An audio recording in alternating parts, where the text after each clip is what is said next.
Hey everybody, thanks for checking this video out. I just wanted to give you the usual heads up that this video is for beginners. And as such, we won't be discussing any minutiae or crazy theoretical angles you could take to infinity. We're just trying to give people who have little to no experience in audio a place to begin. So, let's begin. Welcome to another Basics of Audio tutorial video. This time we're going to take a look at EQ and how to use it effectively in your mix. While live sound is what I have in mind, this can also apply to studio settings as well. We're going to talk about what EQ does, what kinds of EQs are out there, and what all those knobs and numbers mean. If you're not sure about some of the terms I'll be using, you'll definitely want to check out my Basics of Audio terminology video first. So as a review, let's talk about what EQ is. In the terminology video, I said EQ is short for equalizer and can simply be defined as frequency-specific volume knobs. So what EQ does is either boost or attenuate frequencies in your signal. Attenuate is just a fancy word for lower or decrease, and frequency is measured in hertz. Maybe you've heard of Hz or kHz. Those are hertz and kilohertz, which would be 1,000 hertz. It's important to know the terms because you're going to be interacting with them a ton, and it'd probably be good to know what they mean and what you can do with them. Now, without getting too crazy on hertz, what you basically need to know is this: the lower the hertz, the lower the pitch of the sound. The higher the hertz, the higher the pitch of the sound. So a 60 hertz frequency is going to sound really bassy and low, whereas a 10 kilohertz frequency will sound really high pitched. Take a listen. Here's a 60 hertz sine wave. And here's a 10 kilohertz sine wave. Okay, from this point on, I'll probably refer to hertz by just the number and kilohertz by K, mainly because I'm too lazy to say the full name every time. So if I say the frequency is 100, I'm saying 100 hertz. And if I say 15K, I'm referring to 15 kilohertz. Efficiency. All right, so the reason knowing about hertz is helpful is because if you hear something in the signal you don't like, you know a lot faster where to adjust it. For example, listen to this recording of someone talking. Before you judge a man, walk a mile in his shoes. That way, you'll be a mile away and you'll have his shoes. It sounds muddy to me, maybe a little too boomy, and because I know that lower frequencies are the lower numbers in our measurements, hertz, I know that I should probably start with lower frequency adjustments. I wouldn't want to start at 7K to get rid of some of the boominess in this track. 100 is probably a better starting point. Another thing I don't like about this recording is how muffled and lifeless the voice sounds. Attenuating some of the low end will help with the muddiness or boom, but it doesn't do a ton to improve intelligibility. One place you could look at would be the higher end of the spectrum, maybe around 6 or 7K. Boosting around there can open up some of that muffled sound, like this. Before you judge a man, walk a mile in his shoes. That way, you'll be a mile away and you'll have his shoes. Before you judge a man, walk a mile in his shoes. That way, you'll be a mile away and you'll have his shoes.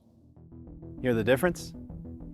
Now, how good something sounds is definitely a subjective thing. The purpose of this tutorial isn't to try to convince you that something sounds good. I just want to show you how to achieve the sound you're looking for. Honestly, one of the best things you can do is get behind a console and run a signal through a channel and just mess with the settings on the EQ. Listen to what it does to the sound. As with many things, it takes time to develop a good ear. The average listener isn't going to hear a subtle change at 4K and know that it's 4K, but they'll probably feel the effect of the change. Okay, so now we know what a frequency is measured by, hertz, and what those numbers mean. The higher the hertz, the higher the pitch. The lower the hertz, the lower the pitch. Let's move on to another term that you'll see on an EQ, gain. This term was covered in my terminology video, but if you didn't get a chance to see that, gain refers to how much a signal is amplified as it passes through a circuit device. In this case, that would be an EQ. Basically, if you give a frequency more gain, that frequency will sound louder. If you give a frequency less gain, it will sound quieter. In the example earlier, I lowered the gain around the low end to get rid of some of the boobiness, and I added some gain to the higher end to add some intelligibility. Before we go any further, we should get familiar with what kinds of EQs are out there, because some of the terms we'll cover in a minute only apply to certain kinds. On most analog boards, you'll have 3 or 4 knobs dedicated to EQ on each channel. These EQs are fixed frequency, meaning those knobs only affect a certain range and only that range. You can't adjust or change it. It is what it is. Some boards will have 4 bands of EQ, usually labeled high, high mid, and low. Some boards will tell you what those frequencies are, but for the most part, you'll just have to figure they mean what they say. So adjusting these knobs will affect predetermined frequencies, and that's really it. Some will have what's called a sweepable mid, where you can actually adjust what frequency this knob is affecting to a degree. A lot of times there's a label that shows what frequency range you can go through. Some boards only offer 1 or 2 bands of EQ, and some will go up to 7. It really depends on the board. But the concept and function is mostly the same. Adjusting a knob will affect a frequency. Some boards will have a graphic EQ section around the main outputs of the board, or maybe you've seen one in a rack or even in software. A graphic EQ offers precise control of fixed frequencies, but the advantage is that you have a whole lot more frequency bands to use. Parametric EQs are more common on digital boards or in software. These EQs will allow you to change the frequency you're affecting, as well as the range of frequencies you're affecting. More on that in a minute. A shelf or shelving EQ affects all frequencies above or below a certain threshold evenly. So you could affect a whole bunch of frequencies with this kind of EQ. Most of the time, you're going to be dealing with either a fixed frequency EQ or a parametric EQ if you're working with a live console. With fixed frequency EQs, there's really not much to them other than adjusting the knobs. And again, you should experiment and see what sounds good to you. Parametric EQs, however, can do much more than fixed frequency types. With fixed frequency type EQs, remember I mentioned they can only affect a certain range of frequency and you can't change it? Well, a parametric EQ can not only be adjusted to affect different frequencies, you can also adjust the range of frequencies it's affecting. And not only that, but many can also adjust the shape of the filter. Okay, so what does all that mean?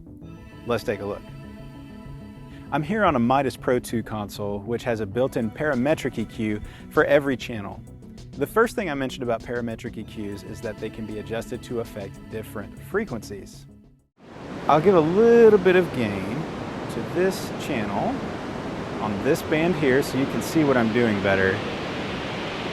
So we can see this band is currently affecting 3 kilohertz when we give or take gain. But there's a knob here on the console labeled frequency. Any guesses as to what that knob does? You got it. It lets you adjust the frequency that you're affecting.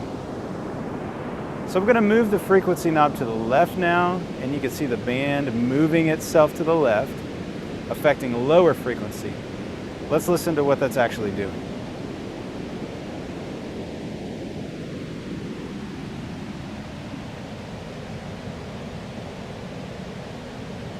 So as I sweep through the frequencies, you can hear the changes it's making. This is a great exercise if you're new to EQ and want to know what does what.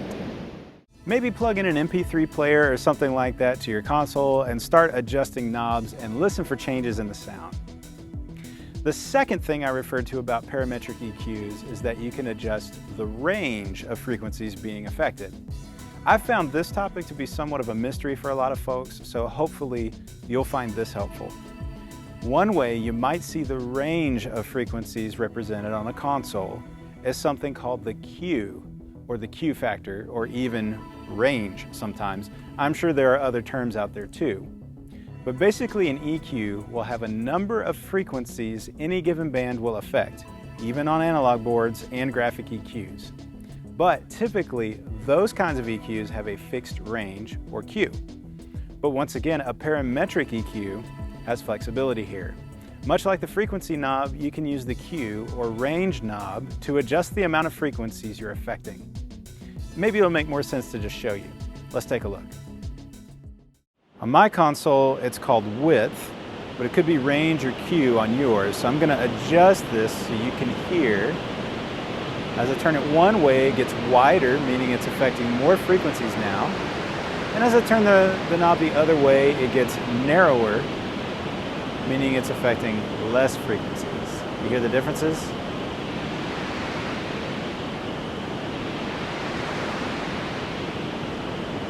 So why would I want to mess with the Q? Well, if you're having some feedback on a particular channel, one way to deal with it is by ringing it out, which is where you turn up the volume on the offending channel so you can hear the feedback even louder. Quick note here, obviously this is something you would do during sound check, preferably when no one's around.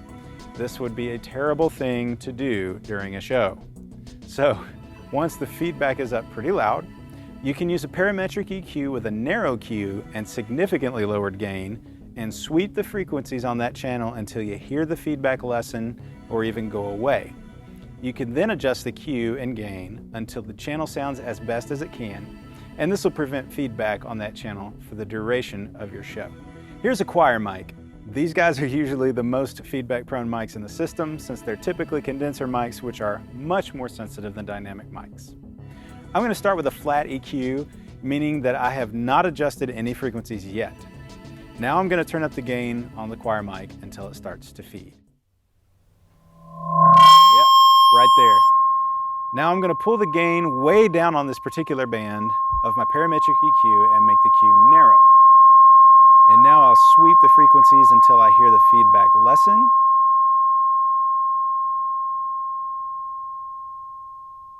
There we go. Now I'm going to narrow the Q as much as possible because that'll leave more of the signal's fundamental sound. If I were to make the Q wide in this instance, I'd be taking a ton of the sound of the original signal out. And typically that doesn't sound great. So we want to preserve as much of the original signal as possible. My personal philosophy on EQ is to be as minimal as possible. I don't like to make a ton of adjustments. In my mind, if we're having to make that many changes to the signal, I probably have the wrong mic on it. Find a mic that sounds great out of the gate and use EQ to just tweak it a bit to fit in the mix better. All right, so the last thing I mentioned about parametric EQs is that you can change the shape of the filter. Each band on an EQ can have a certain shape, meaning that the shape will affect the frequencies differently. For instance, you heard me mention earlier that there's a shelving EQ. A shelf is a shape. And remember, a shelving EQ affects all frequencies above or below a certain threshold evenly. Another shape of a filter would be the typical bell curve. Most EQs default to this shape. The fundamental frequency you're affecting, say 4K, is the top of the bell curve, meaning that the fundamental frequency is affected the most. Then other frequencies around it are also affected, but much less so. This graphic should help make sense of what I'm saying. On super narrow Q EQs, like a graphic EQ, the shape is generally a notch.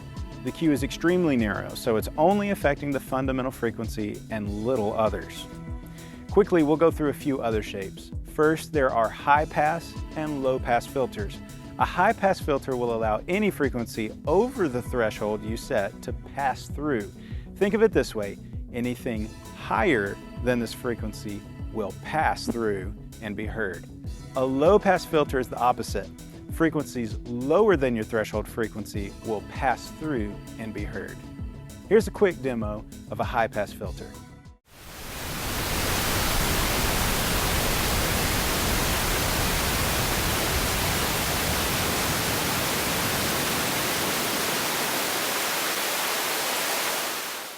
And here's a quick demo of a low pass filter.